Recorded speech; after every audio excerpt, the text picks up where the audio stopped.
Hello and welcome. Today we're diving deep, peeling back something like 2,500 years of history to solve a really fascinating linguistic mystery. It all comes down to a single, pretty profound question. We have countless volumes of the Buddha's teachings, translated into just about every language on Earth. We have the words.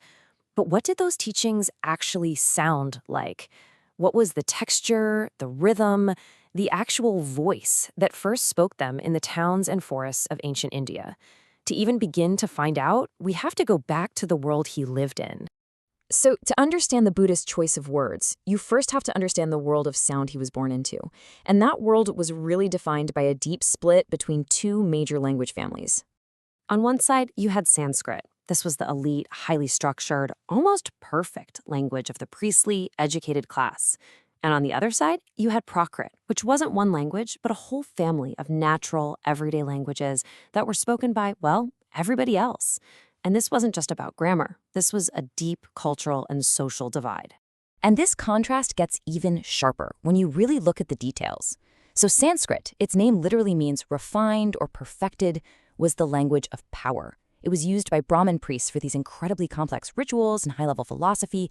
It was designed to be kind of inaccessible to the masses. But Prakrit, whose name means natural or original, was the complete opposite. It was the living, breathing language of the streets, of the markets, of homes. Think of it like the difference between a formal academic paper and the way you actually talk to your friends. So in this kind of linguistically divided world, the language a spiritual teacher chose to use, well, that was a massive statement. And the Buddhist choice, it was nothing short of revolutionary. It was a conscious decision that would really define his entire mission. Get this, according to the early Buddhist texts, some of his own disciples, who actually came from that high-caste Brahmin class, they suggested translating his sermons into the proper language, into Sanskrit. They probably thought, it would give the teachings more authority, more prestige. But the Buddha, he flatly refused. And this quote from the scriptures, it's absolutely crucial. He says, "I permit you to learn the Buddha's words in your own language." That key phrase is Sakaya Nirutya, literally in one's own dialect. He wasn't just rejecting the elite language, he was actively empowering every single person to access the truth in the language of their own heart, the language they understood best. He was basically democratizing enlightenment itself. So what was this own language he was talking about? Well, historical and linguistic evidence points overwhelmingly to one dialect in particular, Magadhi Prakrit. This was the language spoken in the kingdom of Magadha, which is where the Buddha spent most of his teaching career. And this language, it had some very distinct, very recognizable phonetic fingerprints. Okay, so the most defining feature, the one everyone points to, is something called the RL shift. It's simple, really. In the region of Magadha, the R sound, which was common everywhere else in India, was systematically softened into an L sound. For example, the formal Sanskrit word for king, which is Raja, would have been heard on the streets of Magadha, and very likely from the Buddha's own lips as Laja. The word for path, Marga, became Malga. It seems like a small change, but it's a huge clue for linguists. Next up, the S sounds. Sanskrit had 3 different ones, and you had to have very precise tongue placement to get them right. Well, Magadhi speakers simplified all of that. They basically merged those 3 complex sounds into a single, straightforward sh sound, like in the word shoe. This would have given the language a much softer, almost whispering quality. And finally, there's a neat little grammatical feature that gave the language a really flowing, kind of melodic feel. Where other dialects ended masculine nouns with a hard ah or o sound, Magadhi used a soft, gentle a sound instead.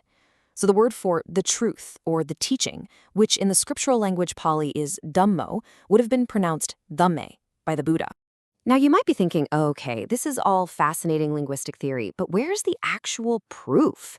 Well, believe it or not, the proof is literally carved in stone, thanks to one of the most famous emperors in Indian history. All right, so just to get our bearings, the Buddha lived and taught around the 5th century BCE. His teachings were then passed down orally from person to person for generations.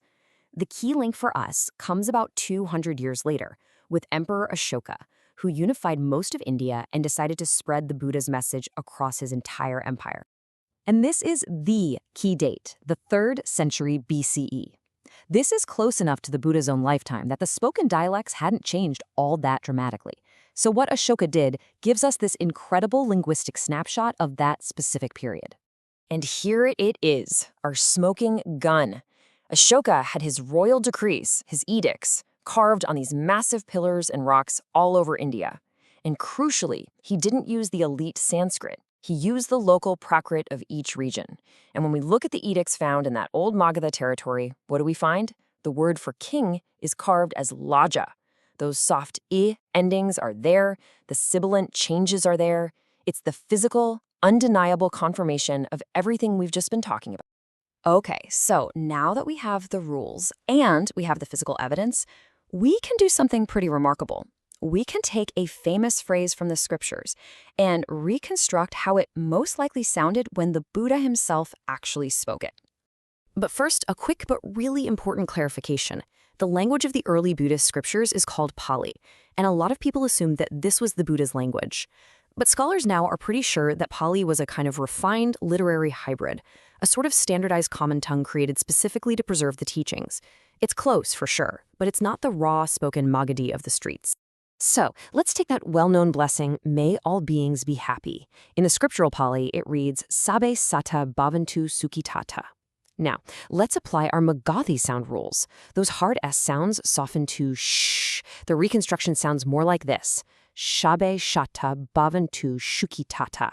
Can you hear that difference? It's softer, isn't it? It has that distinct shh sound. That is very likely the sound that echoed through the mango groves of Meghalaya all those centuries ago. And this brings us right back to the profound why of it all. Because the very sound of the language was a philosophical statement. In a society where the divine truth was supposed to be spoken in Sanskrit, a language gated by an elite few, the Buddha chose to talk about the highest truths in the dialect of servants and farmers and merchants. He chose a medium that the establishment would have considered unrefined, and he used it to deliver a framework for thought that was meant for every single human being. This leaves us with a really deep thought to ponder. The Buddha's choice wasn't just about making things easy to understand. It was a statement that the sacred can and should be found in the ordinary. So it really makes you wonder, doesn't it? How did hearing these ultimate truths spoken in the soft, familiar sounds of their own mother tongue, how did that actually change the meaning for those who heard it first? How did the very sound of truth shape its power to transform their lives?